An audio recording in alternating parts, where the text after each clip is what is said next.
Industry research have revealed even the veteran buyers or the new buyers make these common mistakes which could have been avoided and could have saved them a lot of money in the long run. There is a lot of fluctuation in the real estate market because of the inflation. Interest rates are going up every month, so a lot of variations. It's really important to understand these core aspects, so when you are buying your home you can avoid those mistakes. Hello friends, my name is Mandeep Tesi. We are here to help you in buying your dream home or the first investment or any type of pre-construction projects.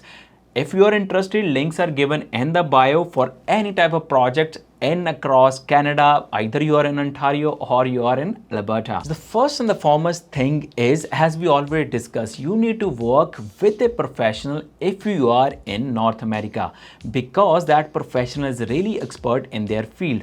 So as we are discussing about the mortgage, you need to work with a professional mortgage advisor because they have good connections, good network across all the lenders. They can find a right deal and find a good rate of interest, good amortization schedule, and all those payment structures which will be helpful in the long run because of their experience. Another important factor is, as you know that prime lending rate is going up, you will be confused whether to go with a variable mortgage or to go with a fixed mortgage. We're not going to answer that question, but you need to understand the first and the core principle is your mortgage portable? So this means, let's say you sold your current home, you want to move into the next home. If you have a fixed mortgage or even a variable mortgage, you'll be paying some sort of a prepayment penalty for that existing mortgage. You need to understand, if you sold that existing home, buying the next one, is that mortgage is portable by that given lender?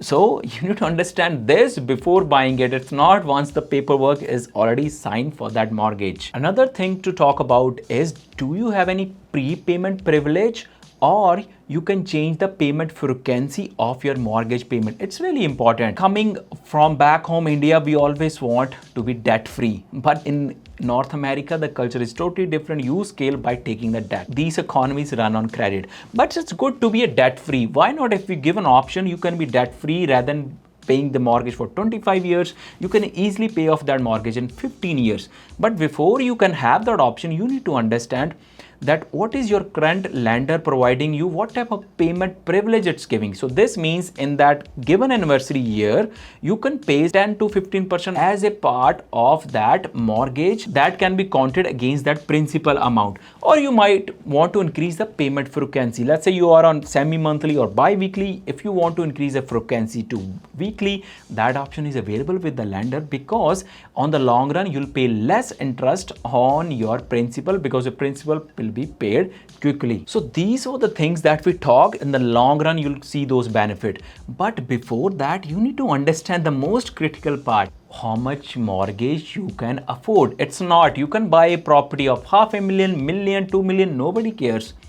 You can always put an offer, buy that property, but you need to understand what is your current affordability based on your financial situation. If you are part of Canada, they generally calculate your TDS and GDS ratio. It need to be aligned to get your affordability as a part of mortgage. Rule of thumb is, you need to understand how much out of your pocket you can put money for your home, because you need to understand it will go into principal, interest, there will be property tax, home insurance, so many things tied together. Whenever you go for a meeting on a pre-approval, you need to understand what is your affordability. Now let's go about, we talked about what is that pre-approval. This is the first core thing before you go for your revenue, for your investment or your first home.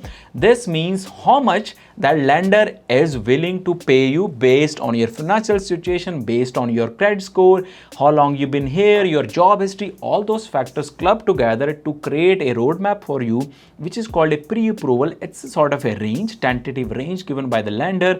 This is like up to this amount, let's say $500,000, 900,000, you can buy your home and put your offer when you're purchasing your property accordingly. And another important factor is, what is your time horizon with the current purchase you're doing. If you are an investor, are you thinking in the long term? It's like a buy and hold strategy, you are flipping it, or let's say it's your first home, your situation might not change in 0 to 5 years, you are comfortable in that, the location, it might happen in the future, you might switch a job, you need more rooms as the family expand, your lifestyle changes. You need to consider all those factors when you're selecting your mortgage, what type of mortgage you need to go for. In Canada in particular, most of the mortgages are sort of fixed because people want a fixed mortgage always going from their pocket, so you don't have to stress out based on when the prime lending rate is fluctuating. I would say around 70% mortgages are fixed, but there are type of people who want to move, they're just experimenting with their first home, or it's just investment property, they go for the variable trend. In this today's video, we are not getting into details, but these were the core factors, these mistakes that you can avoid and